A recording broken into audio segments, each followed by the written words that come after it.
નમસ્કાર. જ્ઞાન નોટલોમાં સૌનું દિલથી સ્વાગત છે. ચાલો જ્ઞાનની આ સફરમાં આપણે સૌ સાથે મળીને આગળ વધીએ. તો તૈયાર છો? આજે આપણે ચુંબકની એકદમ આકર્ષક દુનિયાની સફર કરવાના છીએ. ખરેખર આ એક એવી શક્તિ છે જે ફક્ત લોખંડને જ નહીં પણ આપણી જિજ્ઞાસાને પણ પોતાની તરફ ખેંચે છે. કોઈ પણ મોટી શોધ પાછળ છે ને એક મસ્ત મજાની વાર્તા હોય છે. તો ચાલો આપણે પણ સમયમાં થોડા પાછળ જઈએ અને જાણીએ કે આ અદ્ભુત શક્તિની શોધ થઈ તો થઈ કેવી રીતે, અને એ પણ બિલકુલ અચાનક. કલ્પના કરો, પ્રાચીન ગ્રીસનો મેગ્નેશિયા નામનો એક પ્રદેશ. ત્યાં મેગ્નસ નામનો એક ભરવાડ રહેતો હતો. એ રોજની જેમ એના ઘેટા બકરા ચરાવવા નીકળ્યો.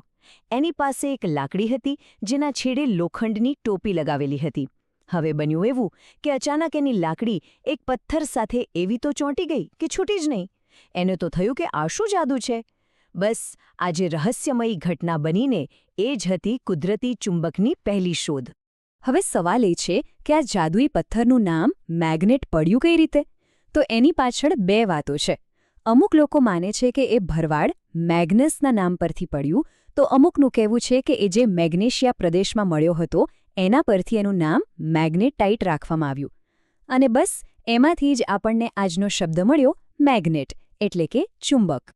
તો પેલો જે પથ્થર મેગ્નસને મળ્યો હતો એ તો કુદરતી ચુંબક હતો, પણ આ તો ફક્ત એક શરૂઆત હતી. સમય જતાં માણસોએ પોતાની જરૂરિયાત મુજબ ચુંબક બનાવવાની કળા પણ શીખી લીધી. તો આ બંને વચ્ચે ફરક શું છે? એકદમ સિમ્પલ છે. જુઓ, કુદરતી ચુંબક એટલે એવા પથ્થરો જે આપણને સીધા ધરતીના પેટાળમાંથી મળે છે, જેમ કે મેગ્નેટાઇટ, અને એનો કોઈ નક્કી આકાર નથી હોતો, વાંકાચૂકા હોય. બીજી બાજુ કૃત્રિમ ચુંબક એ માણસો દ્વારા ફેક્ટરીમાં લોખંડમાંથી બને છે, અને એનો સૌથી મોટો ફાયદો એ છે કે એને આપણે જોઈતા આકારમાં બનાવી શકીએ છીએ. ચાલો હવે એક મજેદાર સવાલ. આપણા બધાના ઘરે ફ્રિજ પર કંઈક ને કંઈક ચુંબક તો ચોંટાડેલું જ હોય છે, બરાબર? તો વિચારો જોઈએ, એ કુદરતી હશે કે પછી કૃત્રિમ? જે પણ જવાબ મનમાં આવે એ નીચે કમેન્ટમાં જરૂરથી લખજો. સરસ. તો હવે આપણી કુદરતી અને કૃત્રિમ ચુંબકનો ફરક તો સમજી ગયા. તો ચાલો હવે એ જોઈએ કે આ કૃત્રિમ ચુંબક કેવા કેવા આકારના હોય છે અને ક્યાં ક્યાં કામ આવે છે. ચાલો શરૂઆત કરીએ સૌથી જાણીતા અને ક્લાસિક આકારથી, ગજિયો ચુંબક. આનો આકાર એકદમ સીધી લંબચોરસ પટ્ટી જેવો હોય છે. સ્કૂલમાં વિજ્ઞાનના પ્રયોગોમાં તો આને જોયો જ હશે ને?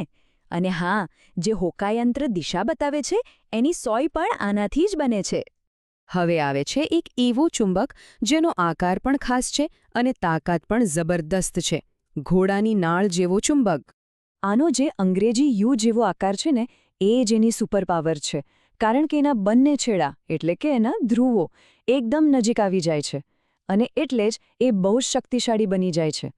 આ જ કારણે મોટી ક્રેનમાં ભારે લોખંડનો સામાન ઉંચકવા માટેનો ઉપયોગ થાય છે. આપણો ત્રીજો આકાર છે નળાકાર ચુંબક. નામ પ્રમાણે જ આનો આકાર કોઈ જાડા પાઇપ જેવો અથવા તો પેન્સિલ સેલ જેવો ગોળ અને લાંબો હોય છે. આ પ્રકારના ચુંબક મોટે ભાગે રમકડામાં અને કેટલાક ખાસ વૈજ્ઞાનિક સાધનોમાં જોવા મળે છે. હવે જે ચુંબકની વાત કરવાના છીએ એ આપણા જીવનમાં ખૂબ જ વણાયેલો છે.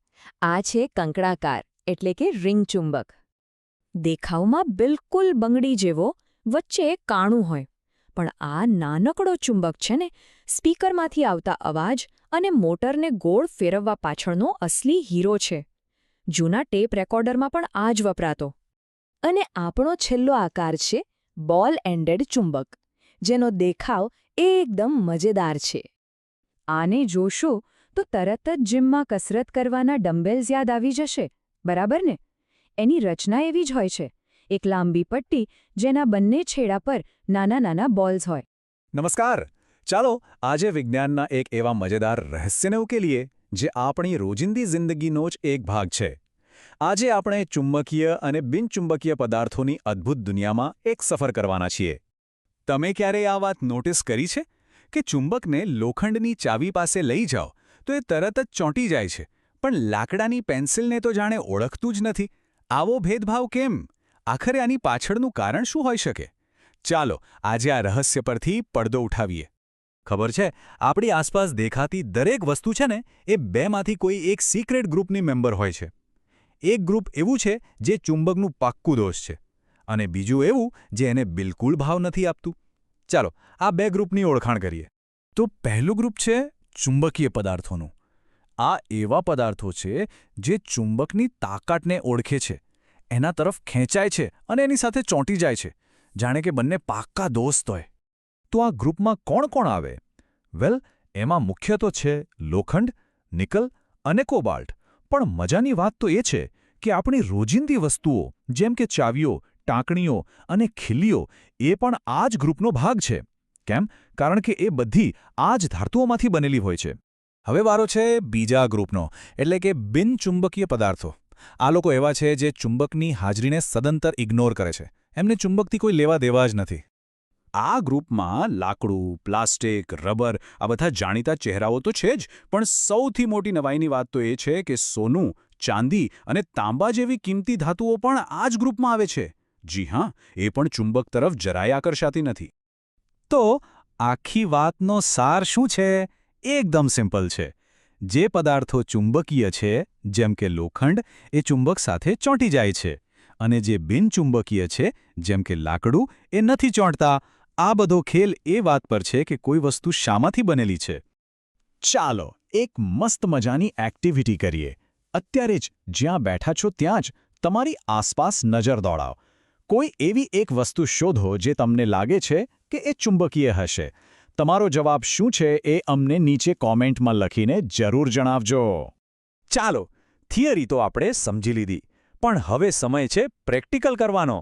કારણ કે વિજ્ઞાન ગોખવાથી નહીં, પણ કરીને શીખવાની વસ્તુ છે. તો ચાલો આપણે આપણી પોતાની જાદુઈ તપાસ લાકડી બનાવીએ અને જાતે જ સત્ય શોધી કાઢીએ. અને ગભરાતા નહીં, આ કોઈ રોકેટ સાયન્સ નથી. આપણે એક સિમ્પલ ટૂલનો ઉપયોગ કરીશું અને એક જાસૂસની જેમ શોધી કાઢીશું કે કઈ વસ્તુ ચુંબકીય ગ્રુપની છે અને કઈ નથી. અને આ બનાવવું તો એકદમ સહેલું છે. તમે પણ ઘરે ટ્રાય કરી શકો છો. બસ એક સાદી લાકડી લો, એક ગજિયો ચુંબક અને એક દોરીનો ટુકડો. દોરીથી ચુંબકને લાકડીના છેડે બાંધી દો અને લો ભાઈ, થઈ ગઈ તમારી મેજિક વોન્ડ તૈયાર. ઓકે, તો આપણી જાદુઈ લાકડી તૈયાર છે. તો ચાલો હવે કેટલાક શંકાસ્પદ પદાર્થોની તપાસ શરૂ કરીએ અને જોઈએ કે કોણ સાચું બોલે છે. તો આ રહ્યા આપણા ડિટેક્ટિવ વર્કના પરિણામો. સૌથી પહેલાં ચાવી, જે લોખંડની છે એ તરત જ ચોંટી ગઈ. મતલબ કે સોલ્ડ એ ચુંબકીય છે, પણ પ્લાસ્ટિકની ફૂટપટ્ટી, લાકડાની પેન્સિલ અને રબર આ ત્રણેય તો કોઈ રિસ્પોન્સ જ ના આપ્યો. એનો અર્થ એવો થયો કે તે બિનચુંબકીય છે. અને પેલી નાની ટાંકણી એ પણ ચુંબકીય ગ્રુપમાં જોડાઈ ગઈ. તો આ બધી જ જાસૂસી પછી આપણને શું જાણવા મળ્યું? શું પેલું ચાવી અને પેન્સિલવાળું રહસ્ય ઉકેલાયું? ચાલો જોઈએ. જવાબ એકદમ સાફ છે.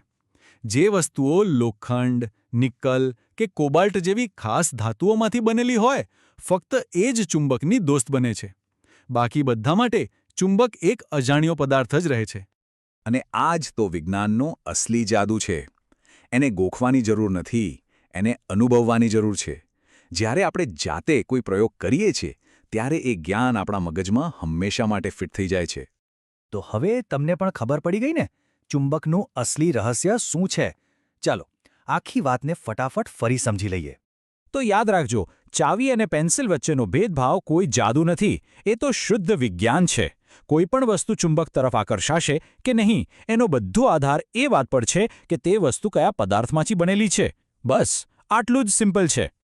ચુંબકની જે ખેંચવાની શક્તિ છે, એ શું આખા ચુંબકમાં બધી જ જગ્યાએ એકસરખી હોય છે? આનો જવાબ જાણીને કદાચ થોડી નવાઈ લાગશે. તો ચાલો હવે પડદો ઉઠાવીએ ચુંબકની શક્તિના આ રહસ્ય પરથી. તો પહેલા સવાલનો જવાબ છે એક મોટો ના, બિલકુલ નહીં. ચુંબકની તાકાત છે ને, એ એના આખા શરીરમાં સરખી હોતી જ નથી. અમુક જગ્યાએ તો એ સુપર પાવરફુલ હોય છે અને અમુક જગ્યાએ સાવ નબળી. પણ સવાલ એ છે કે આવું કેમ થાય છે, ખરું ને? આ કેમનો જવાબ છે ને એ ચુંબકીય ધ્રુવો એટલે કે મેગ્નેટિક પોલ્સના કોન્સેપ્ટમાં છુપાયેલો છે. તો ચાલો સમજીએ કે આ ચુંબકીય ધ્રુવો આખિર છે શું. એકદમ સિમ્પલ ભાષામાં કહું ને તો ચુંબકીય ધ્રુવો એટલે ચુંબકના એવા છેડા, એવી જગ્યા જ્યાં એની ખેંચવાની શક્તિ, એની તાકાત સૌથી વધારે હોય છે. બસ આટલું જ. અને મજાની વાત તો એ છે કે કોઈ પણ ચુંબક લઈ લો, એને હંમેશા આવા 2 જ ધ્રુવો હોય છે. એક છે ઉત્તર ધ્રુવ, જેને આપણે Nથી ઓળખીએ છીએ, અને બીજો છે દક્ષિણ ધ્રુવ, જેને Sથી ઓળખીએ છીએ. આ N અને S ખાસ યાદ રાખજો, આગળ કામ લાગશે. ચાલો, વાતો તો ઘણી થઈ ગઈ. હવે આખી વાતને એકદમ મજેદાર પ્રેક્ટિકલ પ્રયોગ કરીને સાબિત કરીએ. શું કહે છો? આ પ્રયોગ એટલો સરળ છે ને કે ઘરે પણ આરામથી કરી શકાય. જુઓ શું કરવાનું છે. પહેલાં એક કાગળ લો અને એના પર લોખંડનો ભૂકો સરખી રીતે પાથરી દો. પછી એની બરાબર વચ્ચે એક ગજિયો ચુંબક મૂકો અને ધીમે ધીમે એને ભૂક્કા પર ફેરવો. બસ પછી ચુંબકને ઉપાડીને ધ્યાનથી જુઓ કે શું થયું.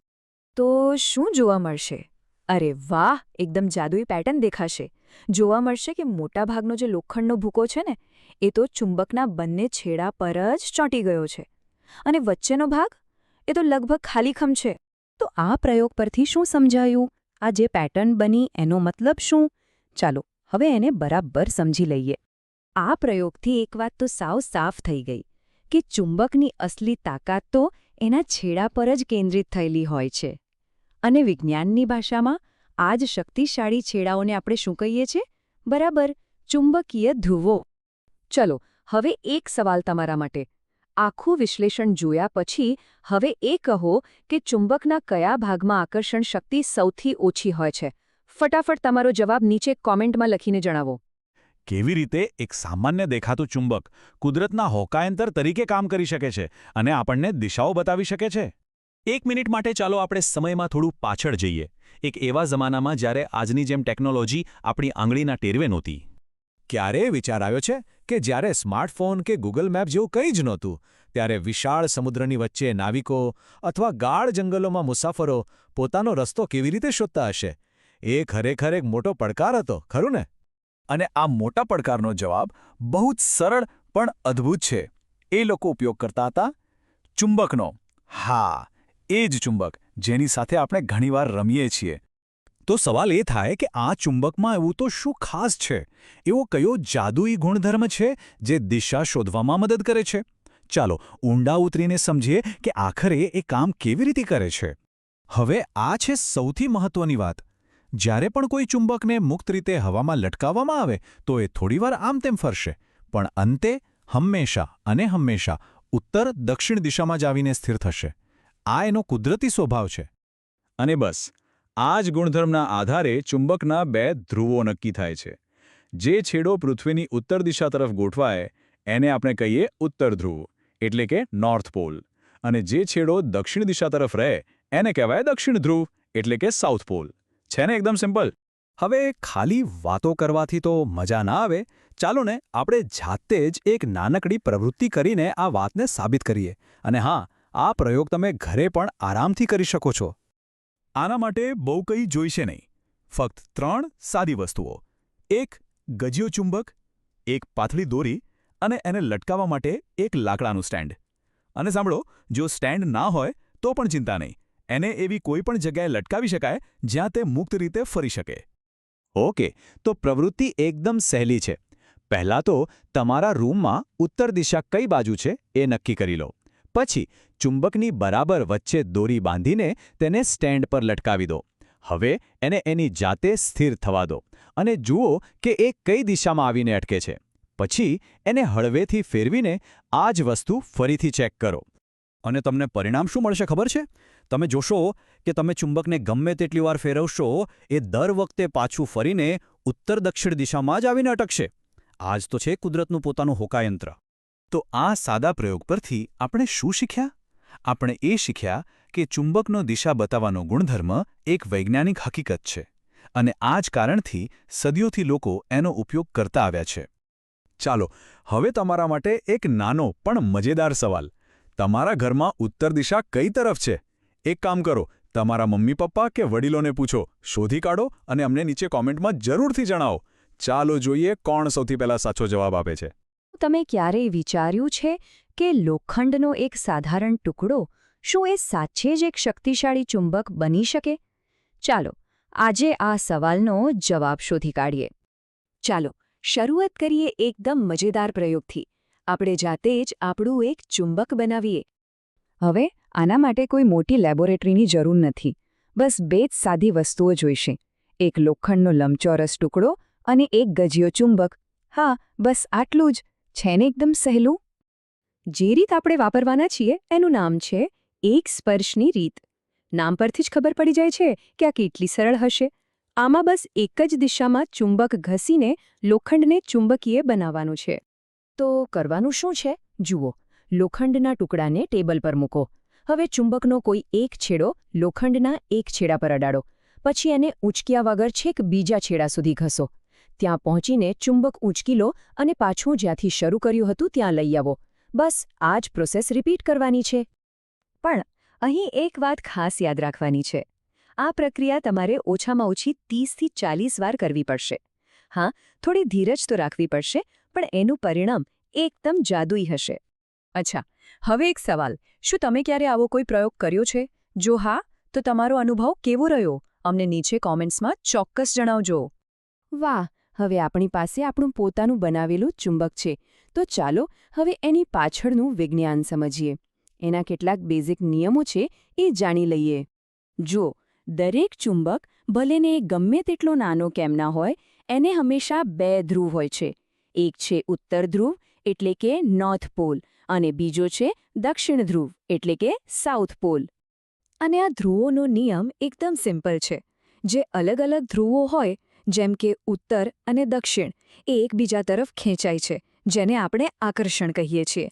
પણ જો એક સરખા ધ્રુવ હોય, જેમ કે બે ઉત્તર કે બે દક્ષિણ, તો એ એકબીજાને ધક્કો મારે છે. આને કહેવાય અપાકર્ષણ. બસ આ એક વાક્ય યાદ રાખી લો એટલે ચુંબકનો આખો ખેલ સમજાઈ જશે.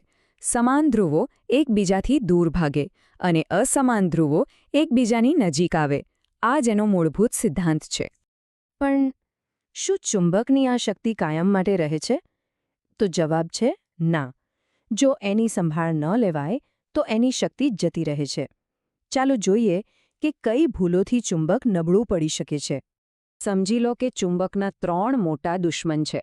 પહેલું છે ગરમી, બીજું છે એને ટીપું કે હથોડી મારવી, અને ત્રીજું છે એને ઊંચાઈ પરથી નીચે પછાડવું. આ 3માંથી કંઈ પણ થાય તો એના ચુંબકીય ગુણધર્મો ખતમ થઈ શકે છે. અને હવે એક ખૂબ જ અગત્યની ચેતવણી.